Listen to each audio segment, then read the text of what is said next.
Firstly, thank you so much to Squarespace for continuing to support my channel and allowing me to bring videos like these to you guys. And secondly, welcome to my art channel. If you're new here, I'm an illustrator and I do both digital and traditional work, but in this video, I'm going to show you the full process of this big illustration that I did for Halloween this year. So I typically don't work this big, so this is probably the biggest illustration I've ever done. At least it's the biggest piece of paper I've ever used for as long as I can remember. And so I'm just going to take you through the whole process, but I wanted to quickly mention before I get into it that I'm currently having a sale in my shop, and I also do have a large print of this illustration, which if you like and if you love Halloween as much as I do, please check it out at cosmicspectrum.art. And what you're looking at here is the initial sketch. I know I said that I will show you the whole process. I lied a little bit. I don't actually have the recording of the sketch because I did it spontaneously when I was working at a cafe a couple of weeks ago, but I still wanted to show you. So this is what the initial sketch looked like. It was just a quick idea and I kind of got the composition down. And then over the next few days, I slowly managed to get this sketch done. Most of the hold up for me in finishing this sketch was that I couldn't decide on what I wanted them to wear. So I did the bodies first and I was just kind of sitting on it for a while until eventually I came up with a good idea for the types of outfits that I wanted. And that's basically what led up to this point. So I used a thermal printer for the first time in order to do this process of transferring the digital sketch onto the watercolor paper. So as you can see, I'm just trimming the paper, and because the illustration is so much bigger than usual, I had to divide the sketch into two parts and print them off separately on roughly 8.5 by 11 sheets. So this thermal printer is just some random printer I got off of Amazon. It was about $100, which is not the cheapest thing in the world, but also not prohibitive. And the reason why I decided to get a thermal printer is because my actual inkjet printer has always been giving me trouble, and it recently started printing this odd like double image sort of effect, and I have no idea how to get rid of it. So I decided to just look into this process and look into a new printer and finally eliminate the constant issues that I keep having with a regular inkjet printer. And I actually had no idea up to this point that the thermal printers are available in a larger format, because I used to think that it was just the thing for receipts or labels, like shipping labels, which is how I came across thermal printers in the first place. And I do have one to print labels for my shop orders. But long story short, I discovered that there are thermal printers that are 8.5 by 11, and it is kind of like a big, very large receipt because the paper is quite thin and it comes in a roll inside the printer. So I digress. It worked very well. I would totally recommend that to anybody who has this sort of process, because you will never have to worry about running out of ink or having like weird difficulties with the printer malfunctioning ever again. The printer is very simple, and I mean, it works fine as far as so far, and it basically just hooks up to your phone. It's pretty easy to adjust the image once you're in the app to how big you want to print it, because it shows you like the size of the image as you're adjusting it. So overall, it was super easy to get this image on the backside of the watercolor paper, at which point, as you can see, I just used a light box and a brown color erase pencil to transfer the sketch over to the paper. So there's not much else to explain as far as this part of the process because it's very straightforward. But just a couple of things to point out is typically I will just very simply transfer the sketch from the original digital printout, and then after most of the parts have been established on the paper, I just go over it in more detail without the reference using the light box, because this helps me to just further establish smaller details, and just like oftentimes I will fix the faces and slightly change them to my liking, because the sketch, as clean as it looks, the digital sketch, it's not super finalized. Like, it's mostly finalized as far as the larger shapes go, and everything is placed, so it is very clean. But typically when I do the secondary pass on the sketch, I will just fix slight things, like certain lines, and then further develop the smaller details and elaborate on things like hair and whatever else I kind of neglected to properly elaborate on in the original sketch. So actually, this is a good example of what I'm talking about is this broomstick right here. I wasn't super sure what I wanted to do with it, and so I just left like a very rough shape of it in the digital sketch, and then I just with a few strokes transfer it onto the paper. And then afterwards, when I was finished putting in all the other details, including all the small details for the characters' outfits and whatnot, and basically when the rest of the image was good to go, I figured that I would make a bushy type of broomstick, and I wanted to also add a few leaves. So this was kind of a decision made after the fact. So I don't necessarily plan everything ahead of time, and that is something that will come up over and over again in this illustration, because I didn't plan any color comps for it either. I just sort of had a vague idea in my mind, and I did look at a couple of images that were Halloween themed with like a big moon in the background, so I had also a vague idea of what I wanted for the color schemes. I loved the contrast of orange, black, like the Halloween colors with some yellow, against this very bright teal blue type of color for the sky. So that's basically the only thing that I knew for sure going into it as far as color distribution. And of course, since these are my existing characters from my comic, I do already know what their color schemes are, so I know what their hair color is. But aside from that, like everything else was kind of up to me to make decisions on the spot, which is typically how I do things, and it's maybe not the best approach because sometimes I do regret making certain decisions, but I do find it pretty fun because it adds so many unknowns into the process. But there are also frustrations that come with that, which is something that I'll probably bring up later on. So as you can see, the first thing I did was to put down some warm undertones where the light is coming from, specifically the lantern and the moon in the background, because I knew there was going to be a halo rim light around the characters and I wanted it to be warm. So I decided to just start with the yellow first because I figured it would be difficult to bring it in afterwards, because I didn't want to just leave the paper white in those parts. So this is a good spot to take a quick break and tell you about my sponsor. Squarespace is the all-in-one platform to build a beautiful online presence for your business. I myself have been using Squarespace for my main portfolio website for years, and naturally when I was looking for places to host my original webcomic, Squarespace was my top contender, but I wasn't sure how things were gonna go because typically webcomics are hosted using blog style websites, and there's been some complicated coding from what I heard. But I'm super happy to report that Squarespace was very easy. It was a total breeze. The freeform editor allowed me to create the landing page exactly how I wanted to, with custom button images and a parallax background and a logo as large as I want, which is very large, as you can see. So the backhand is very straightforward. Editing and posting new pages is super easy, and the fantastic thing is that I can always add a custom shop directly to the site in the future if I need to. I highly recommend using Squarespace. If you want to try it out for yourself and make a website portfolio or host your webcomic or anything, you can head over to squarespace.com and sign up for a free trial so you can test out all the amazing features.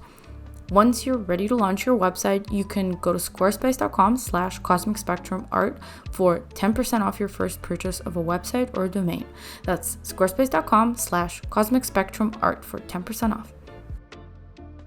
And as you can see, I just kind of made my way around using a wet on wet technique to start putting in the blue in the background. And as I was doing this, I noticed that the ink was behaving in a way that I wasn't super happy with. Like, I'm not sure how to explain this, but the blooming of the ink this is actually going to be a bit of a tangent, so bear with me. So I have certain expectations for the blooming of the ink in a wet on wet technique, based on like how I've used it in the past, and for some reason I expected it to be more interesting looking and fuzzier, but it ended up being very kind of blotchy and just not super satisfying to look at as far as the texture goes. So because I wasn't happy with how the blooms were looking, I decided to utilize this, whatever I don't even know if there's like a name for this technique, but I basically just dry brushed an extra texture on top of the blue using a large flat brush to create like these circle looking effects, because I just thought it looked better than the bloom of the ink. And while I'm talking about this, I actually don't use any watercolor. I know that this looks like watercolor, but I only use colored ink in my process because I like that it's permanent and it doesn't lift. So once you put down a layer, nothing's gonna happen to it. Like, it's not gonna go anywhere, it's not gonna bleed into anything else, and that makes the process at least a little bit more controllable to me, even though it can be hard to fix mistakes. But anyways, that's typically why I prefer to use colored inks over watercolors 90% of the time. And because I do so much layering, it just makes sense for my process. So I, as you can see, did not finish putting in the entire background because frankly, I kind of got impatient and I thought it would be very tedious to keep going with this and to leave out the white around the branches, all the little tiny branches in the broom. So I decided to just give myself a mental break and move on to a different part of the image and to just ink the characters. This is something that I typically do. I just find that it's easier for me to process the image in my head and how to go ahead with the subsequent steps after I do put some line work down, because you know, somebody might wonder, since I have such a clean sketch on the bottom of this, like, why don't I just paint over the sketch and not even bother with the line work at all? Well, the reason for that is because the step that you're looking at now, where I'm putting down a wash of shadows over top of the characters, even though I have not established the local colors for most of the figures, because I like to do that afterwards. So this wash of ink actually melts away a lot of the pencil under sketch, especially if it's a colored pencil. And so for that reason, it makes way more sense to just ink the characters so that the outlines are not going anywhere and they're solid and they will stay there, because I need them to be there and visible throughout the entirety of the process. Whereas if I hadn't outlined them, even if at the end of the illustration the line work seems redundant or even disappears in most of the places, it's still a super valuable step, because the pencil, like I said, will just melt under the ink and I will have to like reimagine things or have to redo some edges or whatnot. So I like to keep things super concrete, and for that reason I just prefer to ink everything, even though it may seem redundant in this type of process. So I hope that made sense to you guys. And I also use a diluted ink, so it looks quite dark but it's not exactly black, which is why it doesn't appear super harsh, and it's not that hard to make the lines less prominent as I keep going with the image. And obviously I didn't ink every single element, as you can see, so I left a couple of things without an outline because I already knew that I wasn't going to shade it right away, and I was just going to fill it in with a solid wash, a gradient like you see me doing right now for her little skirt elements. And so I left that without lines because there was really no need for that. And these are the type of things that I sort of take into consideration at some point in the process, even if I don't do any color comps. And speaking of color comps, there were some issues that I ran into when it comes to Noelle's top fashion situation. So she's wearing like this little cape that's like a spider web type of design. Anyways, so I thought it would look really cute if it was a black and red gradient, but that was obviously me just making that decision first before thinking about anything else, because I just happened to decide to fill it in first. And I knew I wanted to be transparent, and so because of that, I didn't ink or outline her little cape either. But then, as I kept filling in the local colors, like the hair, most of the blacks, like the blazer, it slowly became apparent to me that the red and black gradient of the cape is not gonna work, because it's just sort of blending into the hair and other parts. But I didn't really know what to do with it, so I just kind of left it. So it's something I didn't revisit until the very, very end. And so for now, I'm just going to talk about the other elements. So once I was probably like halfway through putting down the local colors, I decided just to add some more details into the faces, mainly the makeup, because it's fun. So sometimes I will do this thing where once a part of the process will start getting very tedious for me, like filling in the local colors is very tedious, and it took me forever because the image is so much bigger than I'm typically used to working with. So giving myself like little treats during the process, one of which being working on the faces, because the faces are always my favorite part, that kind of helped me get through the process, which was definitely not easy, because I'm so used to working on much smaller illustrations and them taking way less time for me to complete. I don't have the stamina, like I haven't trained myself to have the stamina to work on these large type of pieces, and especially working on something for multiple days is kind of straining for me mentally, and I start to lose the plot of the image, if that makes any sense. Sometimes it actually helps me to take a day in between just to let it sit, so that when I come back to it, I can see it with fresh eyes. But yes, I think I did that with this piece after I finished the flats. So at this point in the video, I am still just putting on the flat colors and on the spot deciding what each color is going to be. And as you can see, the more flat colors I introduce, the less apparent the wash of initial shadows becomes. So it's kind of like disappearing into the image, or that's what it looks like. But actually, it would have looked quite different if I hadn't done that. So even though it looks pretty flat and it looks like there's no shadow layer there anymore, it was still a necessary step that I find way easier to do before the flat colors rather than afterwards. So after I finished putting in most of the flat colors, I decided it was time to go back to the background and to just tackle it, to finally complete it, because as you can see, large chunks of it were still missing at this point. So I decided to just use the same light blue teal color and just fill everything out and see how it looks, and decide where and how I'm going to bring in the darker tones. So as you can see, I pulled that trigger as I was reaching the bottom of the canvas here, because it did occur to me that it's not feeling very much like Halloween, just because the background is so light and blue. It's like it doesn't really give, it's not giving nighttime, you know what I mean? So I wanted to definitely introduce a much darker tone into it, and I even used some black.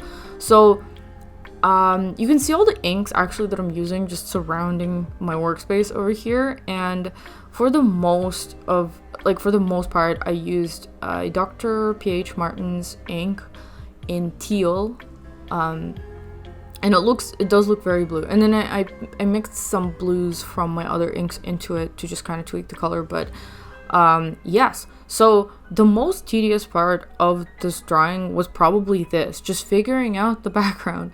And that's actually something else that I almost never do with traditional artwork. I'm very used to drawing, for the most part, just characters against a white background, and seldom have any sort of big background elements to worry about. And even if I do want a darker background, oftentimes what I do is just go with a dark, very, very dark black background maybe a little bit of brown, and then I will just utilize the wet on wet technique to create just a little bit of texture and interest, but for the most part it just reads like a black background, and that is much easier to accomplish. Like, I would just paint the black around the character first in those instances and then do the rest of the process afterwards. But in this case, there was a lot more back and forth between working on the characters and working on the background for me. And I do think actually at some point I had to bring in a blow dryer to speed up the process, because I was doing so much wet on wet that I was getting impatient with the paper taking too long to dry, so I was like manually drying it here and there. But yes, so I slowly darkened the background surrounding the characters little by little. I just had to bring the darker tones in closer and closer, and typically I just carefully do this from the edges inward as to not mess with what's going on in the middle here. And I do think it was actually a lot better to use this darker blue now, especially towards the bottom of the image, to create more contrast between actually maybe what I mean to say is less contrast between the legs and the background, because up until then the legs were pretty like starkly silhouetted against the lighter background, and I wanted to keep the focus more or less where the faces and the moon are, and then secondary is the lantern, because it's another like pop of color and contrast in the image, but not too much attention to where the shoes are. So it really helped to reduce the contrast there with the darker background color, even though there's still actually interest there. So I didn't overdo it. It was actually hard to pick the tone, because sometimes without having a preemptive idea of what all the colors are going to be, it can be kind of difficult to control where the tones end up.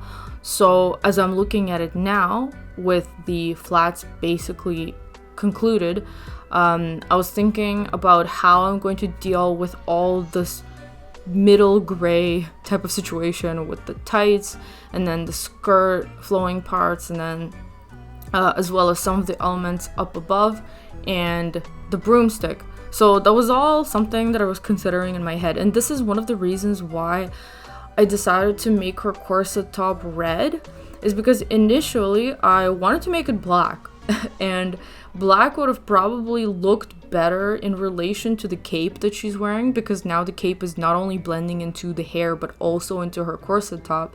But I think overall, for the colors that I chose to use in the rest of the piece, it just looks so much better for her to have a contrasting red top. And so I decided to just deal with the rest of the issues that I'm currently seeing later on.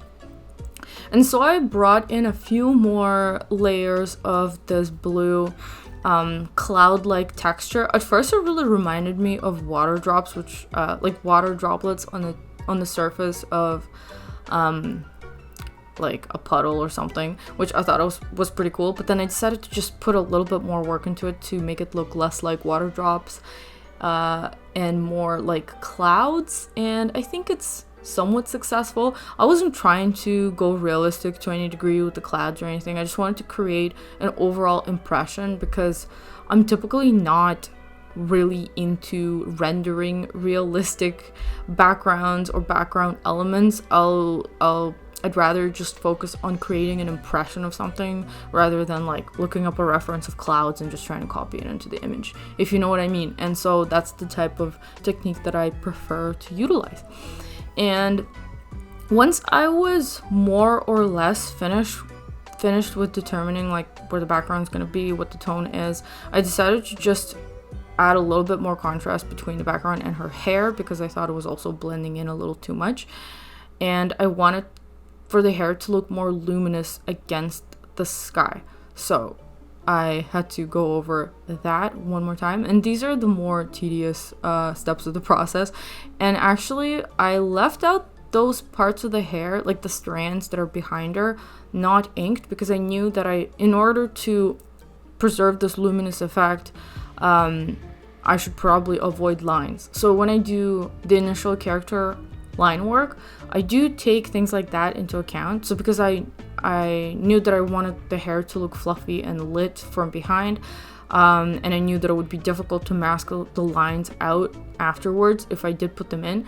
I just preemptively didn't, so I did the line work kind of selectively, and hopefully that makes sense for you guys. I just make these decisions really quickly on the spot, and sometimes I forget, and this quick decision making basically comes from a ton of experience of having made these mistakes in the past, because I have worked with this type of process many times before, and so it is quite familiar to me at this point.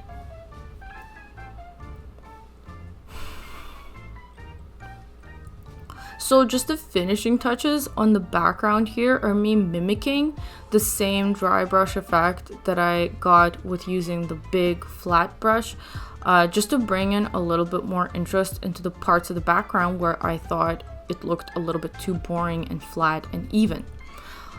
So this footage that you're looking at now is probably like a couple of days after I finished with that part of the illustration. I just wanted to give it a little bit of time and give myself a chance to forget what it looks like and then come back to it with fresh eyes to see if there's anything that I want to change and where I wanted to go from there.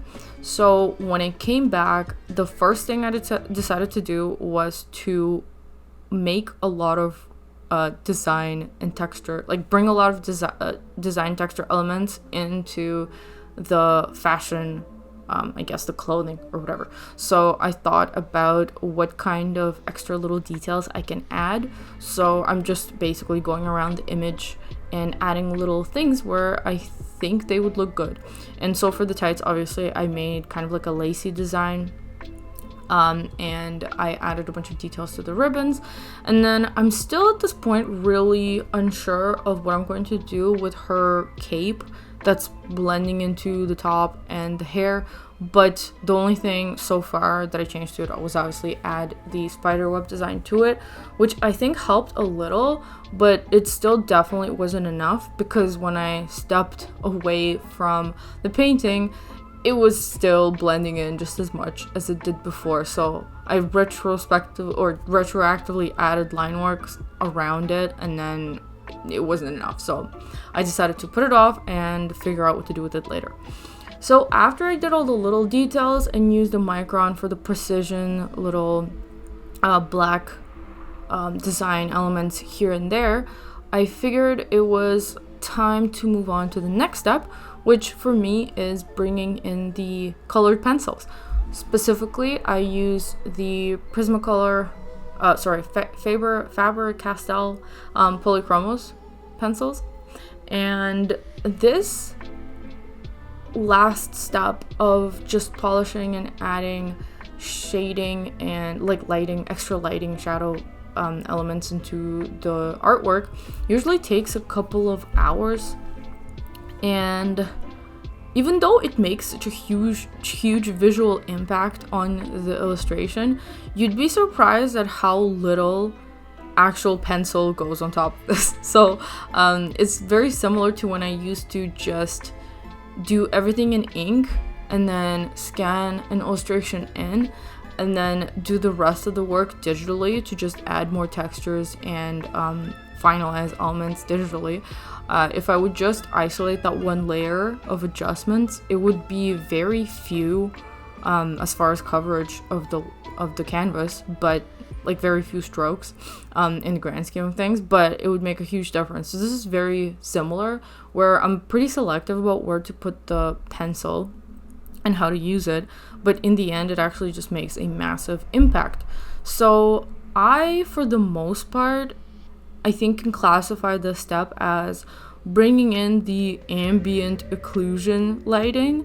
If you guys know what that means, I don't know how to define it. I know what it means visually. I think it's basically the type of shadows that occur in an environment where there's no direct lighting, but it's just like,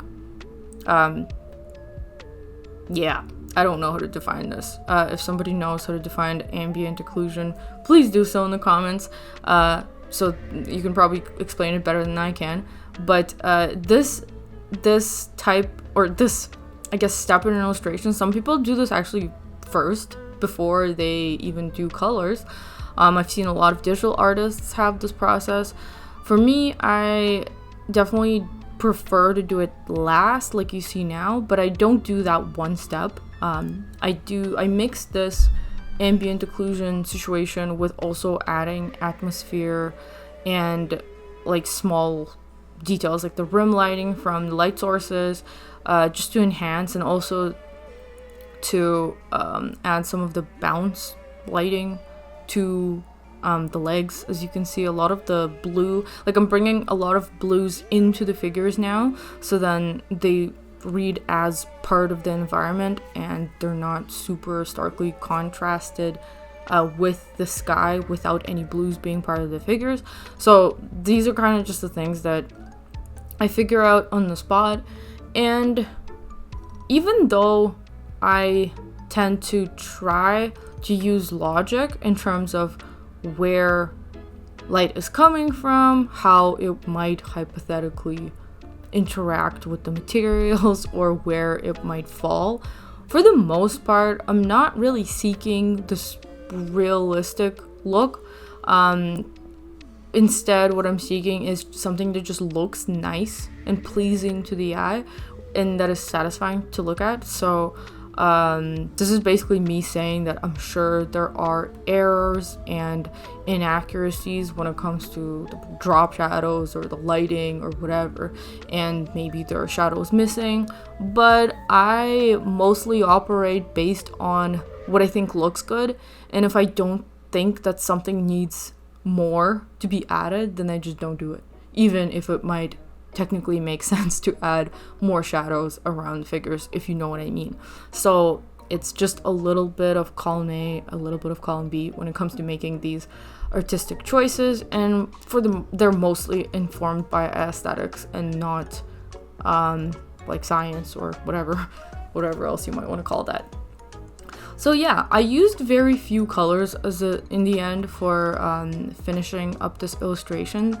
And the very last step here is white gouache to just really accent those highlights mostly on the faces, but I used a little bit of it for Alma's hair, because her hair was probably the most difficult thing to work around, because she's got the money piece bangs that are white against her brown hair, and leaving that out when coloring it was quite tough.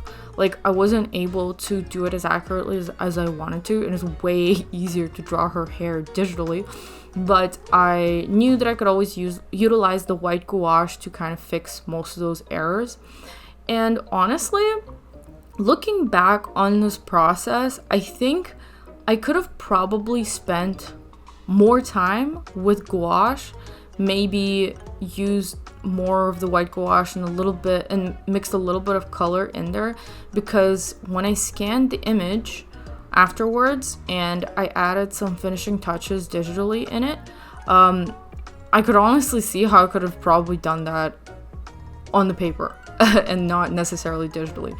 But after a certain point, my eyes were so tired of looking at this drawing. Even though it was quite big, there's still a lot of details in it that are very small on the paper, because there's two full figures, and you know, there's a lot of overlap and whatnot. It is a little bit difficult to work on these tiny little details with the tiny little brushes. So this is how I finally fixed the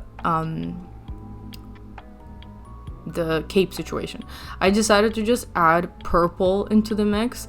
I know it was kind of hard to see at the end there, and a lot of it was lost when the image was scanned, because I scanned it in, it looked super pale, then I had to adjust it, and I got it very close to what it looked like in person, a little bit more saturated probably, but because it leaned warm, I lost a lot of those purple, so I actually had to go back and add a layer of purple just over those small parts that I painted on the actual painting. And yeah, that was basically it. I had to darken it. It still looks sheer. I didn't do the effect in the way that I initially wanted to with the transparent cape, but in the end it does look much better now than it did when it was red and black. And so yeah, as I mentioned, as you can see guys, I'm just going over these very, very tiny details on the faces because now I zoomed the hell into it and I can really knock myself out on the details, but I didn't want to spend too much time. So I probably spent like half an hour or something doing this overall, and I didn't really make that many changes. As you can see, it was just little bits of more white here and there. And yeah, probably the most work I did was just to slightly fix things on Noelle's face, especially in her nose area, and then I added the little bleed off of her lips to just make it a little more clear that she's going for the vampire thing. And yeah, just the tiny details, as you can see. And overall, I have to say I am very pleased with the result, and I'm very happy that I was able to persevere, because in about the middle of the process, when I was still working on the flats, I was really losing faith in this piece because some of the decisions that I made were not the best, like with the transparency of the cape and then the color of her bust, and it wasn't working.